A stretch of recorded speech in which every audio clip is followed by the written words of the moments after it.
How well did Bill Clinton actually know Jeffrey Epstein? It's one of the most debated political questions of the last 2 decades, one filled with flight logs, conflicting testimonies, political weaponization, and a trail of documents still emerging today.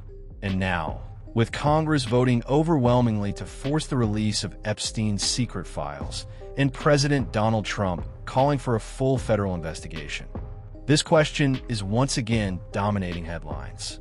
Today, we break down the entire story. The flights, the claims, the denials, the politics, and the truth behind what we actually know. Former President Bill Clinton's association with Jeffrey Epstein first drew attention in the early 2000s. But in recent weeks, the controversy resurfaced when President Trump demanded that the Justice Department and the FBI investigate Jeffrey Epstein's involvement and relationship with Bill Clinton. This came just as the House of Representatives voted an astonishing 427-1 on a bill forcing the Department of Justice to release its Epstein files. The Senate approved it unanimously, and President Trump announced he would sign it. Yet despite all the speculation, no Epstein survivor or associate has publicly accused Bill Clinton of wrongdoing. So what's driving the narrative? To answer that, we need to go back to the early 2000s. During civil litigation against Epstein, flight logs from his private Boeing 727 became public. They show that Bill Clinton traveled 4 times internationally with Epstein in 2002 and 2003. The destinations were global: Bangkok, Brunei, Rwanda, Russia, China, and several others. Clinton appeared on 26 flight legs, many of which were part of the same tours. And one detail stood out. Ghislaine Maxwell, now convicted for recruiting and grooming minors, was listed as a passenger on every one of those trips.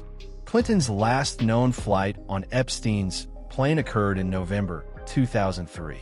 2 years later, in 2005, the first reports emerged that Epstein was under investigation for alleged sexual exploitation of minors. But the political storm was still years away. In 2015, before launching his first presidential campaign, Donald Trump hinted at the beginning of what would become a massive political talking point. At a conservative conference, he said Clinton was a nice guy, but added that Clinton had a lot of problems coming up with a famous island. He was referring, of course, to Little St. James, Epstein's private Caribbean island. Over time, Trump repeated an unverified claim that Clinton visited the island more than 20 times. He also insisted he himself had never been there. In early 2024, Trump told reporters, "I never went to the island. I did turn it down.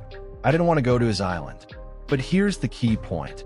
No publicly released flight logs show Clinton or Trump ever flying to the island.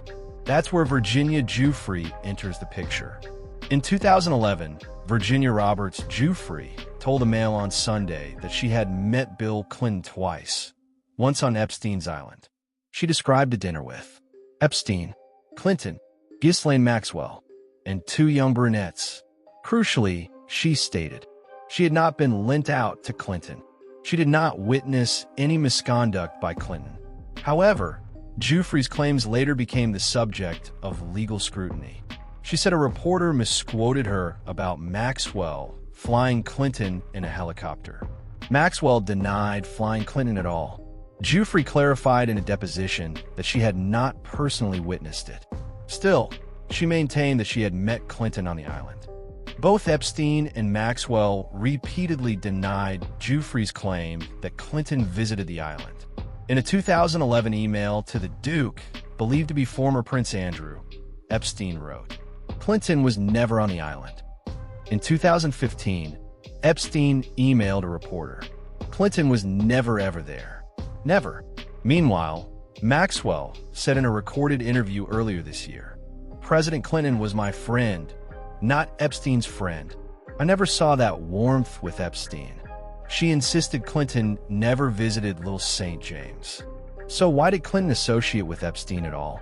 Clinton's association with Epstein first gained media attention in 2002 when journalists learned he had flown on Epstein's jet for a philanthropic trip to Africa. Clinton spokesperson described Epstein at the time as a successful financier, a committed philanthropist, someone with deep knowledge of global markets and science. Trump, in the same era, told New York Magazine, "I've known Jeff for 15 years. Terrific guy. He likes beautiful women, many of them on the younger side." After Epstein's 2019 arrest, Clinton issued a strong statement. He knew nothing of Epstein's crimes. He never visited the island. He had not spoken to Epstein in over a decade. All flights were tied to Clinton Foundation work. He cut off contact in 2005. In the years since Epstein's death, additional archival material has surfaced. Epstein and Maxwell attended a 1993 White House donor reception. Epstein's lawyers claimed he helped conceive the Clinton Global Initiative. Maxwell's attorneys cited her work with the initiative in her sentencing memo. Epstein donated $1,000 to Clinton's 1992 campaign, $20,000 to a joint Democratic fundraising committee in 1999. These details paint a picture of social and philanthropic overlap, but not necessarily anything criminal. The GOP-led House Oversight Committee has signaled its intent to interview both Bill and Hillary Clinton. In an August 5th subpoena letter, Chairman James Comer wrote, "Given your past relationships with Mr. Epstein and Ms. Maxwell, the committee believes you have information relevant to this investigation." As of now, neither deposition has taken place, though communications continue behind the scenes. With Congress forcing the release of Epstein's files, more information, perhaps new, perhaps not, will become public soon. So, how well did Bill Clinton know Jeffrey Epstein? The truth is complicated. Flight logs confirm multiple trips together. No evidence has surfaced of Clinton visiting Epstein's island. Both Epstein and Maxwell denied he ever did. No accuser has alleged wrongdoing by Clinton. Yet the political narrative continues to grow. And with new files soon to be released, the story is far from over. If you found this breakdown valuable, subscribe for more deep investigations into the stories shaping global politics.